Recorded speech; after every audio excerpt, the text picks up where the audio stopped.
the red corner, we have the brand new MetaQuest 3 bringing next-level standalone VR power. And in the blue corner, returning for round 2, the PlayStation VR2 aims to show it's still got what it takes to be a champ with PS5 back processing muscle. Both pack a mean punch, but only one can be crowned the VR King. Now I know these two are usually in totally different price brackets, but today we're leveling the playing field. Imagine a scenario where you could pick up either headset at the exact same cost. A good $300 to $400, less than a PSVR2's usual sticker shock once you factor in needing a PS5. If the price was no issue and you could score both these VR heavyweights for the cost of a Quest, who comes out on top? Which one gets your vote when money is no object? So, let's start with the visuals and displays. The PSVR2 uses OLED, which can produce really deep blacks and vivid colors. The Quest 3 has LCD panels, which typically don't have as much contrast. However, the Quest 3 makes up for that with a higher resolution display and virtually no screen door effect thanks to the pancake lenses. While the OLED contrast on PSVR2 is nice, I'd probably still give the visual clarity edge to Quest 3 in most games. Red Matter 2 looks jaw-droppingly real on Quest 3. One big benefit PSVR2 does offer is support for foveated rendering courtesy of the eye-tracking cameras. This allows the PS5 to focus its processing power only on the center of your view, so PSVR2 is able to punch above its weight class in terms of visuals since it doesn't have to render your full view at native resolution. When it comes to the game libraries, there's no contest. Quest dominates here with over 600 titles in the standalone library, spanning every genre you could want, plus the ability to access Rift games on PC as well. There simply aren't many made-for-VR PS5 games yet. Sony still has some big names coming down the road like Resident Evil Village VR, but I hope they get more developer support soon.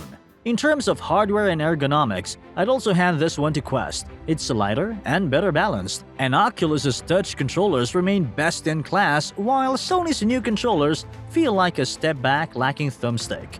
Battery life is also far better on Quest, but Sony does win on things like haptics and audio. And when it comes to versatility, the Quest has no match. Its inside-out tracking means it's incredibly easy to take anywhere and has a lot of flexibility. You can even use it wirelessly as a PSVR headset.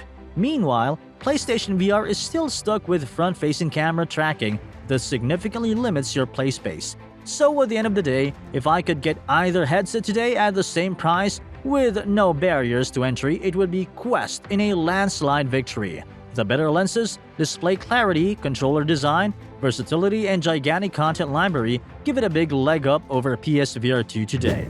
I think PSVR2 still makes sense primarily for people who already own a PS5 since it offers some exclusive big-budget games you can't play anywhere else.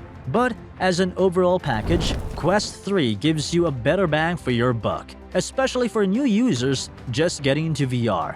The one area I'll give a decisive edge to PSVR2 is when it comes to those true system-selling VR showcase titles that are custom-built to demonstrate what next-gen hardware can achieve. Masterworks like Horizon Call of the Mountain and the upcoming VR-overhauled Resident Evil Village prove that developers still view PSVR2 as fertile ground for VR innovation. These kinds of meticulously crafted adventures justify the PSVR2 as a VR portal to incredible worlds that simply couldn't exist in the same way without the symbiosis of PS5 horsepower. There's an argument to be made for picking up a PSVR2 solely as a vehicle to experience those fleeting VR monuments when they emerge from the creative abyss every so often.